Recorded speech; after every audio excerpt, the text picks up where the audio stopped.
where the wrestling truth resides.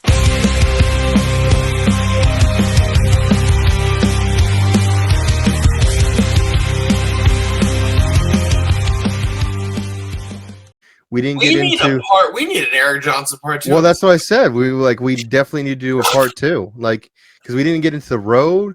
We didn't get into like his match against BRG where he popped his knee out of place and had to pop it back in. Oh my god! My first ever match that involved weapons of any sort was with Eric.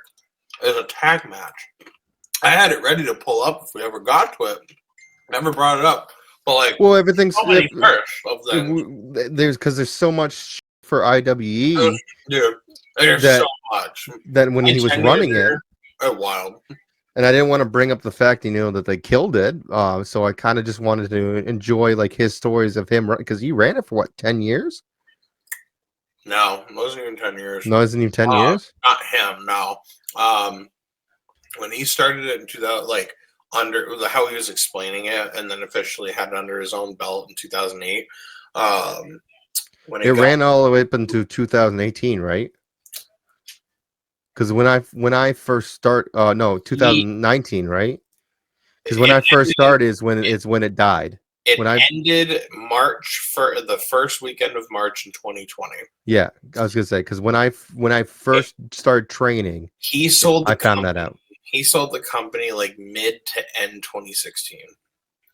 So he sold it to Sonny and Bomb. Sonny and Bomb bought it, and then they took over.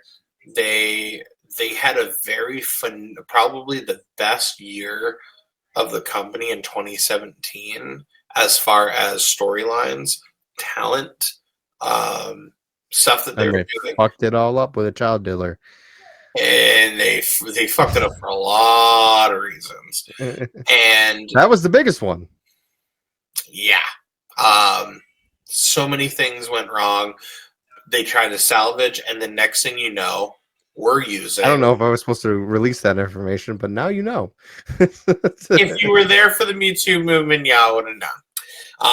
Once it got to 2019, they started using a lot of untrained talent. So Roadblock. He was already untrained from the beginning. No. At this time, this was when Jason had barely started training. He wasn't even training at the dojo. Because this is when Limitless started getting its full fucking swing. Was 17, 18? Limitless started 2015. I know they started 2015, but they didn't really start taking off. 2017 was like they took off in the beginning. They were still doing great in the beginning. You had MJF, you had Darby Allin, but that's what I'm saying. It started taking off in like 18, 19. So 2018 is when Let's Wrestle started. But Let's Wrestle was like the New England hub for all of those boys and workers that like weren't all the way up there yet, but they were getting their foot in the door. If it wasn't for Let's Wrestle, you wouldn't have Alec Price. If you didn't have Let's Wrestle, you wouldn't have had Mortar, which were like the two like they showed that in the fucking Mojo at the Dojo, the clips of where they started versus where they're at. You wouldn't have like the staples that are still there, like Calvin Strange. Like a lot of people started. Calvin Strange, fucking Ava Everett. Ava Everett, yeah. Davian. Davian, yeah. There. All those people started at Let's and they went up. But then, of course, before the dojo, there was a time before the dojo existed where you had a group of people locally that wanted to train, and they didn't have anywhere. There was nowhere to train except for IWE, which was was like.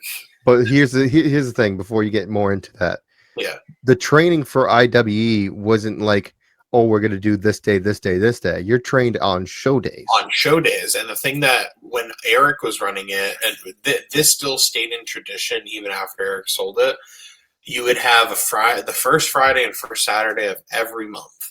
IWE ran every single month at minimum every first weekend of every month, and then there was an occasional random show, sometimes like the third weekend once in a blue moon. Like you'd have like a Dexter show or an Island Falls show. or you would have like something randomly in the North Greater Bangor area type of show. But every Friday was a Fairfield show, and every Saturday was a Brewer show, and it never changed. It was consistent for the whole 12 years that IWE ran.